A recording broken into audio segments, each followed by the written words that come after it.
नमस्कार, स्वागत है आपका प्राइम टीवी में। मैं हूं आपके साथ प्रिया तिवारी।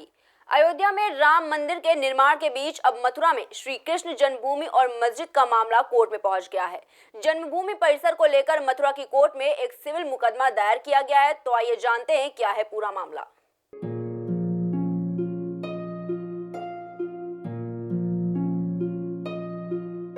श्री कृष्ण जन्मभूमि मथुरा का एक प्रमुख धार्मिक स्थान है, जिसे हिंदू धर्म के अनुयायी कृष्ण भगवान का जन्म स्थान मानते हैं, जो कि अब विवादों में भी घिरा हुआ है, क्योंकि इससे जुड़ी हुई जामा मस्जिद मुसलमानों के लिए धार्मिक स्थल है। भगवान श्री कृष्ण की जन्मभूमि का न केवल राष्ट्र स्तर पर महत्व है, बल्कि वैश्विक स्तर पर जनपद मथुरा भगवान श्री कृष्ण के जन्म स्थान से ही जाना जाता है। रामलला के बाद श्री कृष्ण विराजमान भी न्याय के लिए अदालत पहुंच गए हैं। श्री कृष्ण विराजमान और स्थान श्री कृष्ण जन्मभूमि के नाम से मथुरा के सिविल जज सीनियर डिवीजन की अदालत में याचिका दायर की गई है, जिसमें सन 1968 के श्री कृष्ण जन्मभूमि व मस्जिद के बीच समझौते को अमान्य करार देने की मांग करते हुए 13.37 एकड़ की श्री कृष्ण जन्मभूमि मस्जिद सहित पर मालिकाना हक मांगा गया है। याचिकाकर्ता का कहना है कि जिस जगह पर आज श्री कृष्ण जन्म स्थान है, वहाँ 5000 साल पहले कंस कारागार था, जहाँ भगवान श्री कृष्ण का जन्म हुआ था।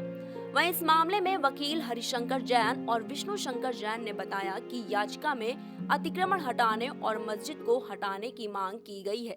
हालांकि इस केस में प्लेस ऑफ वर्शिप एक्ट की रुकावट है। इस एक्ट के मुताबिक आजादी के दिन 15 अगस्त 1947 को जो धार्मिक स्थल जिस संप्रदाय का था उसी का रहेगा। इस एक्ट के तहत सिर्फ राम जन्मभूमि बाबरी मस्जिद विवाद को ही छूट दी गई थी। श्री कृष्ण जन्मस्थान सेवा संस्थान और शाही मस्जिद ईदगाह के बीच पहला मुकदमा 1832 में शुरू हुआ था।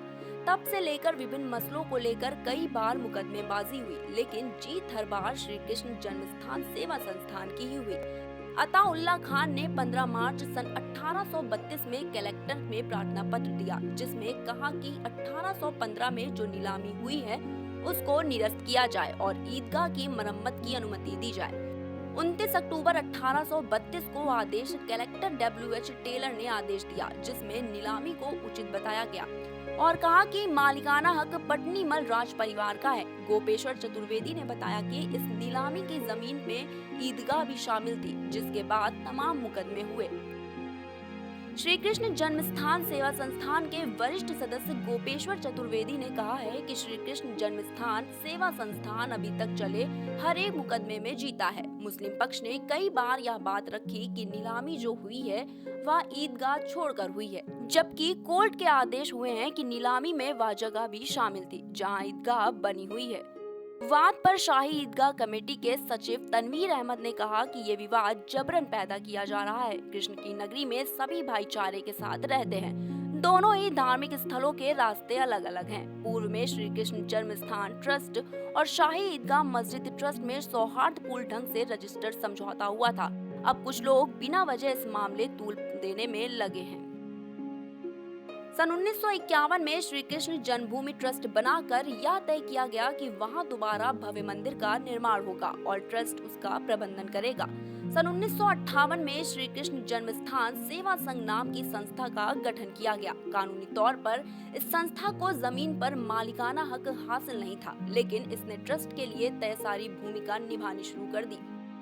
इस संस्था ने सन 1964 में पूरी जमीन पर नियंत्रण के लिए एक सिविल केस दाखिल किया, लेकिन 1968 में खुद ही मुस्लिम पक्ष के साथ समझौता कर लिया।